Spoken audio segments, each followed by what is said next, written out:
안녕하십니까. 저희는 대학생의 거부 민감성이 SNS 중독 경향성에 미치는 영향, 포모, 소외에 대한 두려움의 매개 효과라는 주제로 연구를 진행한 강찬휘, 전민타, 박진아, 윤아래, 박희강입니다. 발표자는 강찬휘입니다. 본 발표는 목차에 따라 연구 목적 및 필요성, 이론적 배경 및 선행 연구, 연구 방법, 마지막으로 연구 결과 및 논의를 끝으로 발표를 진행하겠습니다. 첫 번째로 연구 목적 및 필요성입니다. 현대 사회에서 스마트폰 보급률이 점차 증가함에 따라 SNS 이용률은 함께 증가하고 있습니다. 한국인터넷진흥원에 따르면 2021년 기준 대한민국에서 SNS를 이용하는 사람의 비율은 68.9%에 달하며 이는 지속적인 증가 추세를 보이고 있습니다. 특히 본 연구의 주요 대상인 20대의 SNS 이용률은 93.2%로 다른 연령대에 비해 가장 높은 SNS 이용률을 보이고 있습니다. 이러한 SNS 이용자들에 따르면 그들은 온라인 대인관계 수단인 SNS를 통해서 여러 종류의 긍정적 경험을 할 수 있기 때문에 SNS를 이용하게 된다고 말하는 경우가 많습니다. 실제로 이와 관련된 선행 연구에서는 SNS를 이용하며 경험하는 재미, 오락, 호기심 등과 같은 쾌락적 정서 경험이 SNS를 지속적으로 이용하는 데 매우 큰 영향을 미치는 것을 밝히기도 했습니다. 한편으로는 이러한 쾌락적 정서 경험은 SNS 중독이라는 부정적 결과를 유발한다는 선행 연구들도 존재합니다. 실제로 이미 많은 연구에서 SNS 중독은 관계에 집착하게 만드는 관계 중독의 한 종류라고 정의되고 있기도 합니다. 본 연구는 이에 따라 SNS 중독을 관계 중독의 한 형태로서 정의하고 SNS 중독에 영향을 미치는 요인을 탐색하는 것을 목적으로 하고 있습니다. 다음 그림은 본 연구의 연구 모형이며 본 연구는 거부 민감성을 독립 변수로, 포모를 매개 변수로, SNS 중독 경향성을 종속 변수로 가집니다. 두 번째로 이론적 배경 및 선행 연구입니다. 본 연구는 SNS 중독이라는 행동 중독의 이해를 돕기 위해서 생리, 심리적 균형의 관점으로 다미주의론과 동기균형 이론을 합하여 사용합니다. 우선 본 연구에서 다미주의론은 미주신경의 강도와 중독 행동의 연관성을 설명하는 데 사용됩니다. 선행 연구에 따르면 코카인, 담배 등 물질 중독과 인터넷 게임 중독과 같은 행동 중독에 있어 미주신경의 철회와 중독 행동을 설명한 연구들이 이미 다수 존재합니다. 이는 스트레스 대처 방식의 관점에서도 이해할 수 있는데 스트레스가 대학생의 스마트폰 중독과 인터넷 중독, 그리고 SNS 중독 등의 정적 영향을 주는 것으로 미루어 보아 대학생의 중독 행동은 스트레스와 관련이 높다는 것을 알 수 있습니다. 다음으로 본 연구에서는 동기균형 이론을 설명하기 위해 자기결정 이론에서 제시한 기본 심리 욕구에 더불어 목표감을 추가로 한 신성만의 모델을 활용합니다. 화면의 그림은 신성만이 제시한 동기균형 이론에 따른 기본 심리 욕구의 도식을 나타낸 것입니다. 동기균형 이론에 따르면 인간은 그림에서 볼 수 있는 기본 동기의 확장과 수축에 따라 긴장 상태에 놓이게 됩니다. 이때 각 축의 균형이 깨지면 불균형이 일어나게 되고 불균형의 회복을 위해 역기능적인 시도가 이루어지며 이 과정에서 인간은 중독 행동을 발현시키게 됩니다. 이와 같은 선행 이론에 착안하여 본 연구에서는 활발한 사회활동과 대인관계 형성 및 상호작용이 이루어지는 시기인 대학생에게 거부 민감성과 소외에 대한 두려움이 스트레스를 유발하고 동기균형을 무너뜨려 SNS 중독 경향성에 영향을 줄 요인으로 보고 행동 중독의 생리, 심리적 균형 모델을 바탕으로 세 변인 간의 관계에 대해서 알아보고자 합니다.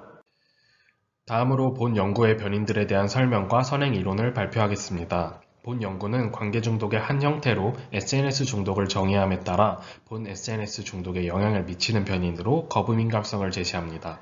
거부 민감성이란 대인관계 상황에서 거부당할 것이라는 불안한 기대를 가지고 항상 거부를 인지하며 거부당했을 때 과민 반응을 보이는 동적인 인지, 정서 과정을 의미합니다. 거부 민감성이 높은 사람의 경우 과민한 반응과 공격적 행동, 대인관계의 상호작용의 어려움, 친밀감 달성 실패, 고립감 형성 등의 특징을 가지게 됩니다. 또 이러한 특징으로 말미암아 거부 민감성이 높은 사람의 경우 거부에 대한 불안감으로 인해 실제 대인관계보다 SNS상의 관계에 더 집착하고 몰입하게 될 수 있다는 선행 연구들이 존재합니다. 본 연구는 SNS 중독에 미치는 또 다른 변인으로 포모, 소외에 대한 두려움을 제시합니다. 포모를 가지고 있는 사람은 소외감으로 인해 타인의 상황이나 정보에 민감해지고 불안감이 팽배해지며 특히 대학생의 경우 다른 연령대보다 높은 포모의 정도를 가진다고 합니다.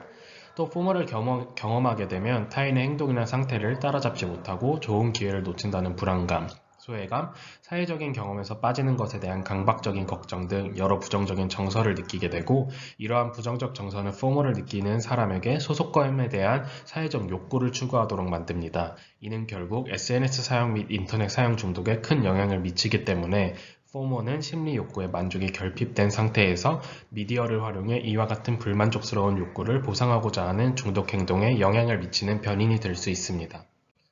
마지막으로 본 연구의 종속 변수인 SNS 중독 경향성에 대해 설명드리고자 합니다. SNS 중독은 온라인상의 대인관계에 과도하게 몰입하여 금단 및 내성이 나타나고 일상생활에 지장을 주는 상태라고 정의할 수 있습니다. 본 연구는 화면에서 볼 수 있는 SNS 중독의 부정적 특징에 착안해 SNS가 모바일, 게임, 인터넷이 결합된 형태의 서비스로서 중독의 문제가 나타날 경우 타 서비스보다 강한 부작용을 가질 것으로 예견하고, 이에 대한 중독의 진단과 사회적 손실 예방의 필요성을 제시합니다. 다음은 본 연구의 연구 방법에 대해 발표하겠습니다. 본 연구는 경상북도 피시에 위치한 대학교의 재학생들을 대상으로 진행되었습니다. 연구 참여에 동의한 학생들을 대상으로 자기보고식 설문지를 통해 연구를 진행하였고, 총 75명의 데이터를 수집해 이를 기반으로 연구를 진행하였습니다. 본 연구는 SPSS 21.0 프로그램과 프로세스 매크로 프로그램을 활용해 피어슨 상관 분석 및 회귀 분석, 그리고 부트스트래핑을 통한 매개 효과의 검증을 진행하였습니다. 본 연구에서 활용한 측정 도구는 다음과 같습니다. 대학생용 SNS 중독 척도, K-FOMO 스케일, 대학생 거부 민감성 척도를 활용하여 대학생의 거부 민감성, FOMO, SNS 중독 경향성을 측정하였습니다. 끝으로 연구 결과 및 논의를 발표하도록 하겠습니다. 매개 효과 검증에 앞서서 각 변인 간의 상관관계를 확인하였습니다. 또 측정 변인들의 외도와 첨도의 절대값을 확인하였고, 각각 1과 2 이하로 정규분포 성립 과정을 충족하는 것을 확인하였습니다. 먼저 상관분석 결과는 화면의 표와 같습니다. 표에서 확인할 수 있듯이 모든 변수는 상호간 정적 상관을 보였습니다. 이와 같은 결과는 거부 민감성이 증가할수록 포모의 정도와 SNS 중독 경향성이 증가할 가능성이 높다는 것을 시사합니다. 다음으로 변인의 회귀 분석에 대한 결과입니다. 화면 오른쪽의 표를 통해 1, 2, 3단계의 회귀 분석에서 각 변인 간의 영향이 유의미하게 존재하였음을 알 수 있었습니다. 본 화면의 표는 포모의 매개 효과의 유의성을 검증하기 위해 SPSS의 프로세스 매크로를 활용해 부트스트래핑을 실시한 결과입니다. 본 연구의 부트스트래핑에서 재추출한 표본의 수는 5,000개이며 포모를 95% 신뢰 구간에서 하한값과 상한값의 매개 효과 개수를 구하였습니다. 그 결과 하한값과 상한값 사이에 존재하는 값이 0을 지나지 않으므로 포모의 매개 효과는 유의미한 것으로 나타났습니다. 이는 거부 민감성의 포모를 거쳐서도 SNS 중독 경향성에 영향을 준다는 사실을 시사합니다. 끝으로 본 연구의 의의를 포함한 결론을 발표하고 발표를 마무리하겠습니다. 본 연구는 거부 민감성, 포모, SNS 중독 경향성 사이에 존재하는 상관관계와 영향력을 분석하였으며, 그 속에서 포모의 매개 효과를 확인하였습니다. 이는 본 연구의 이론적 배경으로 제시한 다미주의론과 동기균형 이론의 측면에서 볼 때 거부 민감성과 포모가 스트레스를 발생하게 하여 SNS 중독 경향성을 증가시키는 것이라고 이해할 수 있습니다. 또 본 연구는 기존에 존재하는 선행 연구들을 종합해 SNS 중독을 사이버 중독 중에서도 관계 중독에 속할 수 있는 특수한 경우로 정의하고 연구를 진행했기 때문에 관련된 향후 연구에 기여할 수 있을 것으로 보입니다. 끝으로 본 연구의 결과는 SNS 중독 경향성을 낮추기 위해 포모에 대한 개입이 필요하다는 것을 시사합니다.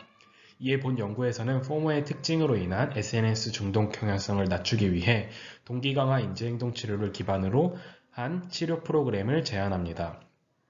동기 강화를 바탕으로 구성된 프로그램이 인터넷 중독 및 스마트폰 중독과 같은 사이버 중독의 정도를 감소시키는데 효과가 크다는 연구 결과가 존재하고, 자기 효능감을 증진시키는 동기 강화 인지행동 치료의 특징은 거부 민감성, 포모로 인한 부정적 자기상을 완화시키는 데 도움이 될 수 있을 것입니다. 마지막으로 본 연구의 한계점은 다음과 같습니다. 첫째, 본 연구는 일반화에 어려움이 있습니다. 기본 연구들에 비해 표본이 부족하고 특정 학교의 대학생만을 대상으로 연구가 진행되었기 때문에 본 연구의 결과를 일반적인 대학생에게 적용하여 설명하는 데에는 한계가 있습니다.